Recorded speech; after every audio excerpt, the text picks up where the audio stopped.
Selamat pagi pemirsa, publik saat ini dihadapkan pada berbagai prediksi mengenai kemunculan El Nino yang bahkan disebut sebagai El Nino Godzilla karena saking besarnya.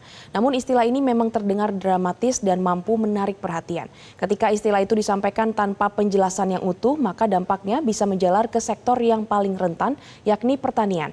Inilah editorial Media Indonesia edisi Rabu 24 Juni 2026 dengan tema Bahaya Prediksi Tanpa Mitigasi. Bersama saya Glorinata. Pemirsa, Anda juga bisa berpartisipasi dan berinteraksi langsung melalui telepon interaktif di nomor 021 583 9900 dan pagi ini telah hadir bersama saya anggota Dewan Redaksi Media Group, Mas Aris Fadilah. Selamat pagi. Pagi, apa kabar, Glory. Mas? Alhamdulillah sehat. Oke, Mas Aris, kalau kita lihat editorial hari ini adalah judulnya Bahaya Prediksi Tanpa Mitigasi. Ini kan sudah jelas ya.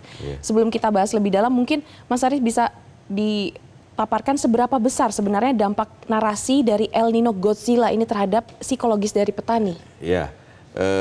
Kalau kita mendengar kata Godzilla itu kan yang terbayang adalah makhluk besar raksasa yang mampu menghancurkan sebuah wilayah gitu ya. Jadi dengan kata Godzilla itu wajar jika banyak masyarakat langsung merasa khawatir.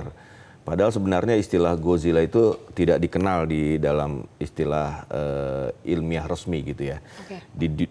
Di dunia meteorologi mungkin tidak ada klasifikasi resmi bernama El Nino Godzilla. Istilah tersebut kan muncul ketika ilmuwan atau media juga ya, ketika pada tahun 1997, 98, 2015, 2016. Ketika itu terjadi El Nino yang dampaknya memang luar biasa, kekeringan panjang, kebakaran hutan, gagal panen di berbagai negara. Dan ini kan gangguan terhadap perekonomian global. Akhirnya munculnya adalah gangguan terhadap perekonomian global ketika itu terjadi di banyak negara. Karena dampaknya sangat raksasa, maka muncullah istilah Godzilla. Bahasa itu kan memiliki kekuatan kekuatan persepsi ya.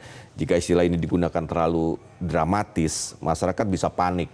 Padahal tujuan utama komunikasi dari sebuah ancaman bencana itu adalah bukan untuk menakut-nakuti, tapi untuk membangun kesiapsiagaan. Nah, kesiapsiagaan itu yang diperlukan dalam itu yang disebut sebagai mitigasi gitu. Jadi sebenarnya salah fokus begitu ya, malah merasa terancam, bukan fokus pada mitigasi yang akan dilakukan oleh pemerintah kita begitu ya, Mas? Iya, karena bencana itu kan tidak menjadi besar karena namanya. Bencana itu menjadi besar ketika kita gagal melakukan mitigasi apa yang terjadi ketika itu bencana itu benar-benar terjadi. Oke, baik. Dan sebelum kita membahas soal komunikasi pemerintah dalam hal ini, kita akan saksikan pemirsa, inilah editorial Media Indonesia, Bahaya Prediksi Tanpa Mitigasi.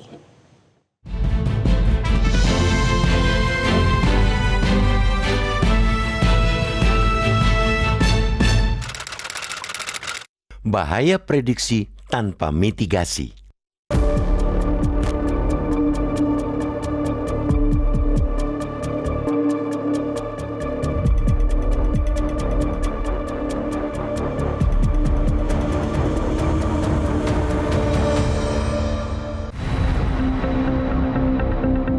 Publik dihadapkan pada berbagai prediksi mengenai kemunculan El Nino yang bahkan disebut-sebut sebagai El Nino Godzilla karena saking besarnya. Istilah tersebut memang terdengar dramatis dan mampu menarik perhatian. Namun ketika istilah itu disampaikan tanpa penjelasan yang utuh, dampaknya bisa menjalar ke sektor yang paling rentan, yakni pertanian. Menteri Pertanian Andi Amran Sulaiman mengungkapkan bahwa banyak petani mulai ragu untuk menanam karena khawatir gagal panen akibat ancaman El Nino. Saat ditanya alasan mereka menunda tanam, jawaban mereka sederhana, takut gagal panen karena El Nino Godzilla. Akibatnya, pemerintah justru menghadapi tantangan baru untuk meyakinkan petani bahwa berbagai langkah antisipasi telah disiapkan sejak jauh hari. Untuk itulah, Amran mengimbau agar para pejabat dan akademisi berhati-hati dalam menyampaikan potensi El Nino. Imbauan itu patut menjadi perhatian bersama, bukan karena pemerintah ingin menutup mata terhadap ancaman cuaca ekstrim, melainkan karena cara menyampaikan informasi juga memiliki dampak yang tidak kalah besar jika dibandingkan dengan ancaman itu sendiri. Fenomena tersebut menunjukkan bahwa komunikasi publik bukan sekadar menyampaikan informasi, melainkan juga membangun persepsi. ketika ancaman lebih banyak ditonjolkan daripada solusi, yang muncul bukan kewaspadaan, melainkan ketakutan. Padahal tujuan mitigasi adalah mengurangi risiko, bukan menciptakan kepanikan. Sebenarnya tidak ada yang salah dengan peringatan dini. Justru pemerintah, akademisi, dan para ahli cuaca memiliki kewajiban moral untuk menyampaikan potensi ancaman yang mungkin terjadi sejak awal agar ada persiapan. Namun peringatan tersebut harus disertai penjelasan yang proporsional mengenai kesiapan dan langkah-langkah mitigasi yang telah dilakukan. Informasi yang setengah utuh berpotensi menimbulkan kesimpulan yang keliru di tengah masyarakat. Pemerintah pun sudah menyiapkan antisipasi, misalnya program pompanisasi yang dilakukan secara masif. Menurut pemerintah, jumlah pompa yang sebelumnya sekitar 80.000 unit kini telah ditingkatkan menjadi sekitar 100.000 unit.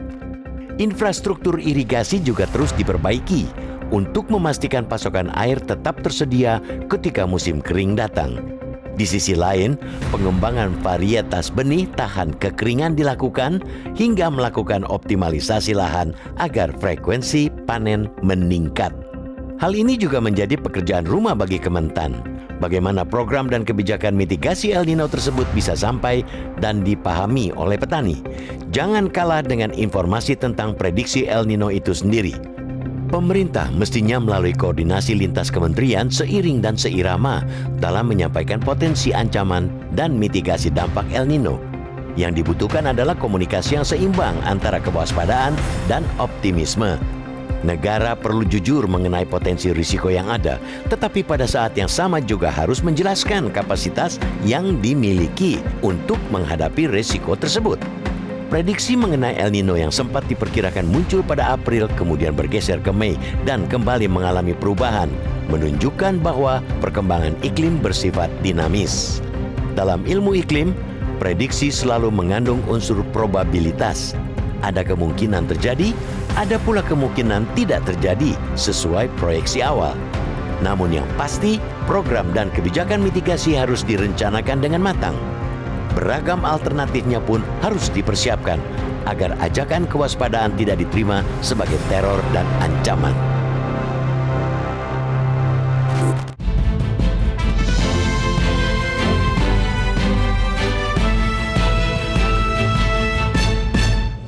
Dan pemirsa tetaplah bersama kami di Editorial Media Indonesia. Usai jeda kami akan kembali untuk Anda.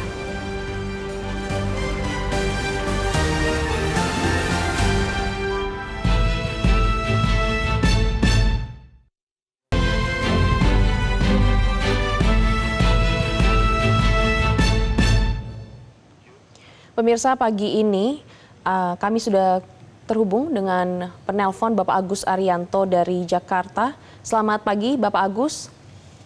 Selamat pagi Mbak. Selamat pagi Metro TV. Ya, selamat pagi Pak. Silakan pendapat Anda untuk editorial hari ini. Ya, mengenai El Nino Godzilla ini memang merupakan fenomena iklim ekstrim ya yang menyebabkan peningkatan suhu permukaan laut di Samudra Pasifik ya secara signifikan.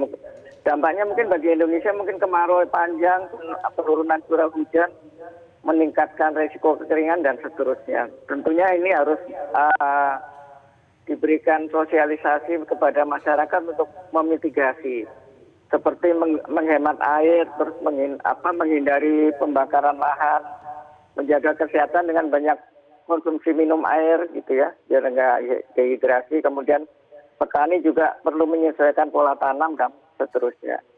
Dan yang nggak kalah penting, pemerintah juga memberikan informasi mengenai perkembangan ini. Demikian, Mbak, saya kira. Baik, terima kasih Pak Agus sudah bergabung bersama kami. Mas Aris, tadi Pak Agus fokus pada sosialisasi mitigasi dari pemerintah. Sebenarnya seperti apa komunikasi resiko dari pemerintah ini? Apakah sudah cukup efektif? Ya, kan gini ya, Glory. Kalau terjadi El Nino itu kan bukan hanya pertanian sebenarnya yang terkena kan. Ketika misalnya pembangkit listrik tenaga air kekurangan air, debit air turun, itu kan berarti soal krisis listrik. Ketika suhu ekstrim, kesehatan terganggu. Jadi sebenarnya El Nino ini bukan persoalan satu kementerian, ini persoalan nasional. Dan jawabannya juga harus nasional, kolaborasi menjadi kata kuncinya. Kementerian Pertanian tidak mungkin bekerja sendiri, diperlukan sinergi dengan kementerian yang mengurus sumber daya air, lingkungan hidup, penanggulangan bencana, perdagangan, pemerintah daerah, perguruan tinggi, dunia usaha, hingga masyarakat. Untuk menghadapi perubahan iklim tidak bisa memakai pendekatan sektoral.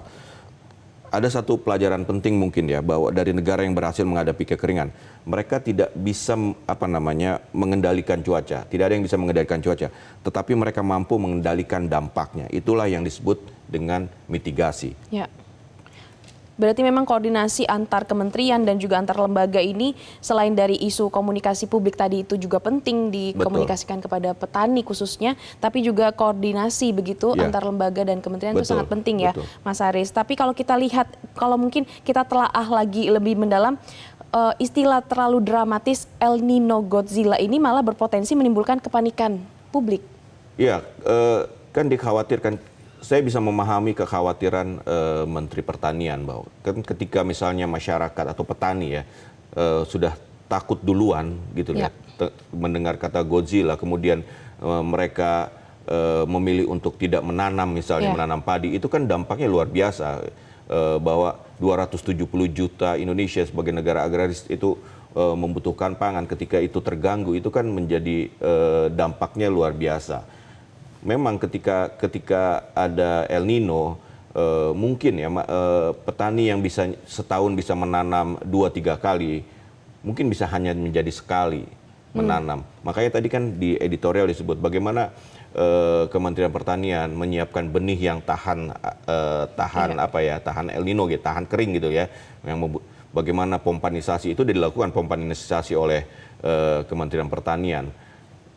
Hal-hal tersebut yang harus dikomunikasikan ke para petani, bahwa tidak perlu takut, bahwa pemerintah sudah menyiapkan beberapa hal untuk mitigasi ya. Dan kepada masyarakat tidak perlu khawatir bahwa cadangan pangan cukup. Segala itu harus dikomunikasikan dan itu harus benar-benar dilaksanakan.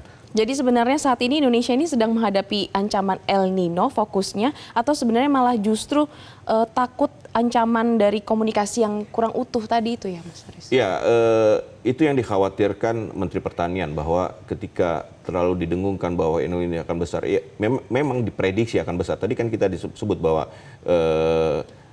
dari awalnya April, kemudian ke Mei, mundur lagi. Ya namanya cuaca kan tidak bisa. Tidak ada yang bisa memprediksi itu kan, tidak ada yang bisa memprediksi dengan tepat gitu ya. Nah, yang dibutuhkan adalah mitigasi tadi.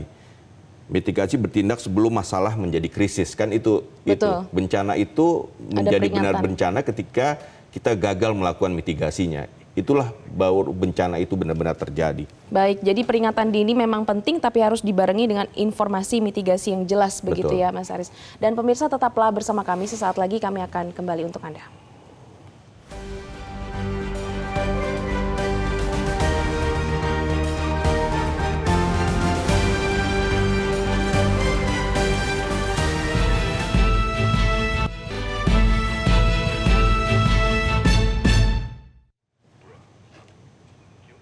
Pemirsa, terima kasih Anda masih bersama kami di Editorial Media Indonesia, dan kami akan lanjutkan perbincangan tadi membahas soal tantangan pemerintah ke depannya adalah memastikan informasi soal mitigasi ini sampai kepada petani.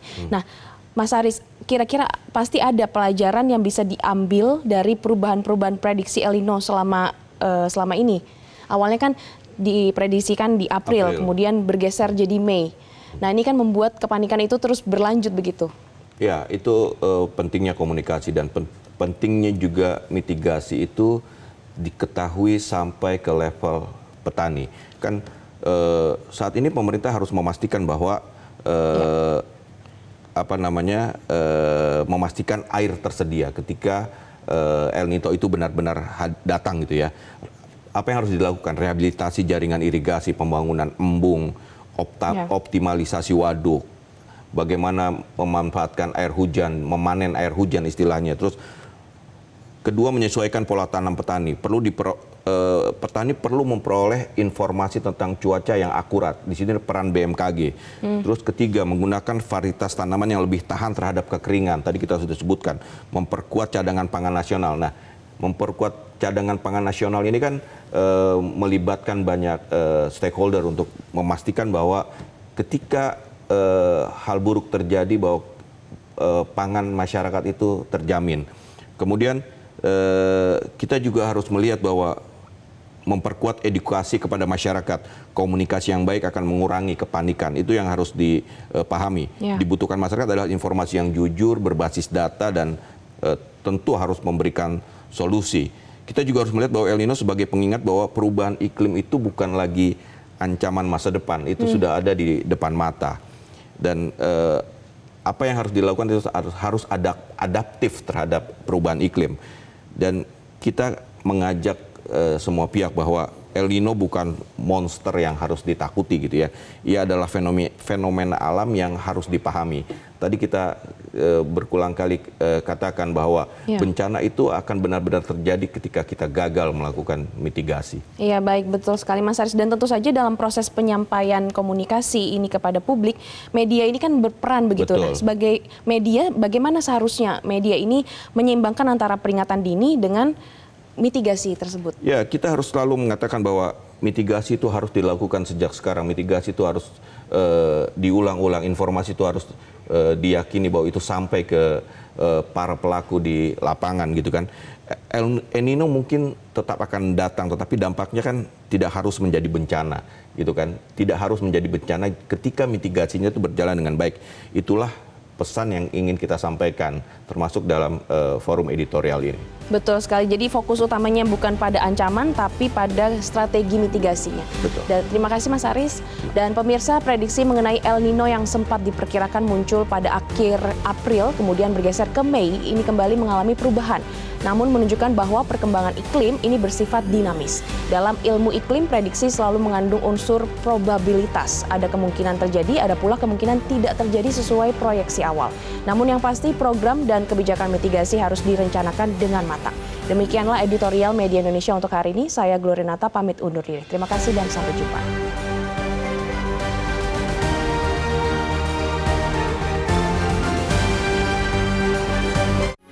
Metro TV